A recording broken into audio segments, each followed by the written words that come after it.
Hey, Mark in the minivan, Vinnie Vincent forever, folks. Drinking some water. I'm on break from work. The work schedule, I've taken a position.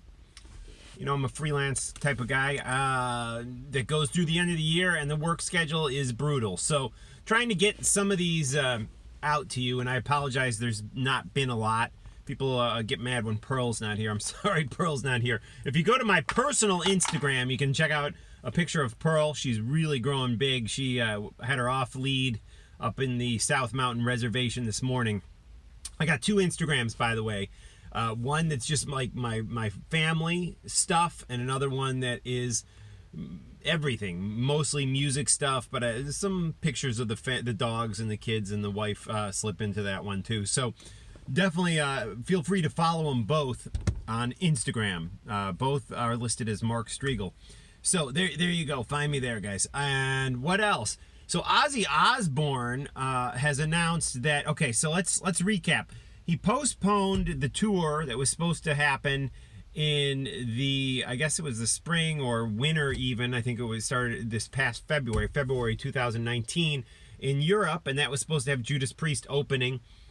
He's postponed that. He postponed that tour to the what is it now? To, I guess, the spring of 2020. Now he's postponed that again. So he's now postponed it for the second time. Poor Judas Priest. You got to feel sorry for them too. But poor Ozzy, man. I mean, because Ozzy really wants to be out there rocking it, and it's too bad that he is just physically unable to do this. He has not canceled the U.S. dates or postponed the U.S. dates, which are supposed to be, summer 2020.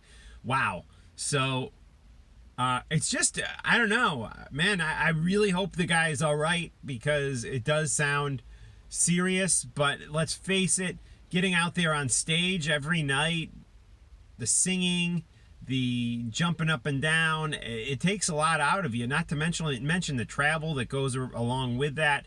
So let's trust Ozzy's doctors, and let's not get all pissy with him. Let's just know that he probably wants to do this more than anyone. So Ozzy, we wish you all the best, and we hope that you are feeling much better and healing well come this summer for the dates in the U.S. I'm third row, Ozzy, for Madison Square Garden, June 22nd.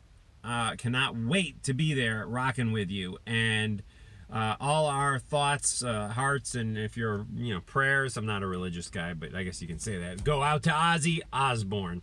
Vinnie Vincent is hitting it with the Metal Christmas show, Merry Metal Christmas, or whatever it is.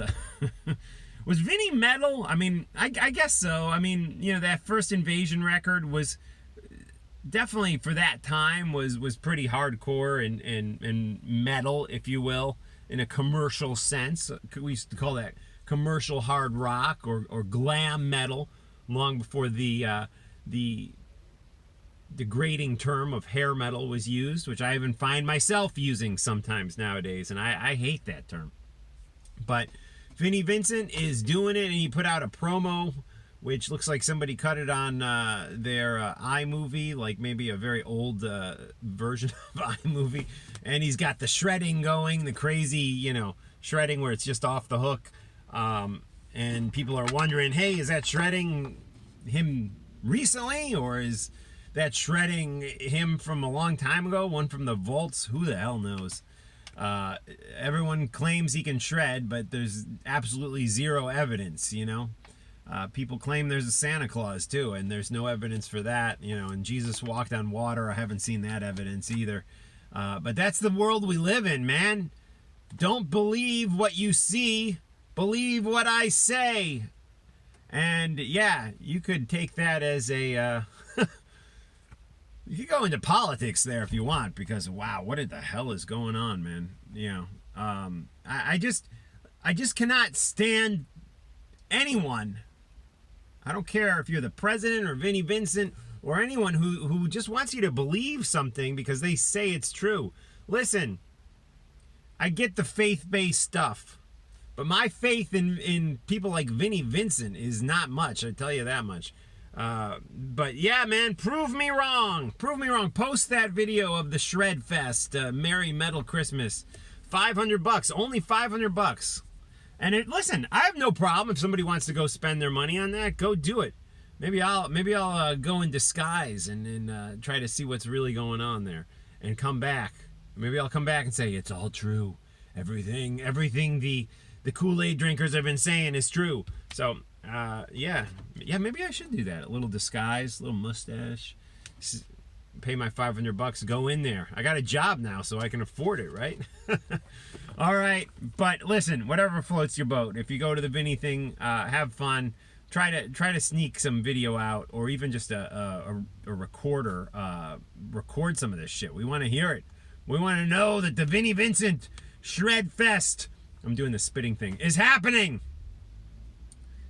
Yeah, what else do I have to say? The other thing that's caught my eye a little bit is Tim Ripper Owens, and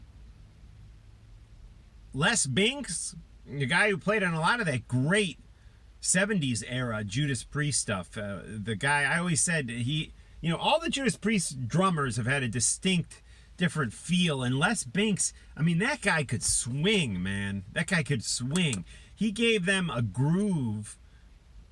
No disrespect to Dave Holland, rest his soul, who, is boom, boom. But, he was a straight ahead dude. He was almost like the Charlie Watts of metal, Dave Holland. But Les Binks could really swing, and had the chops. What a great player. Scott Travis, great player too.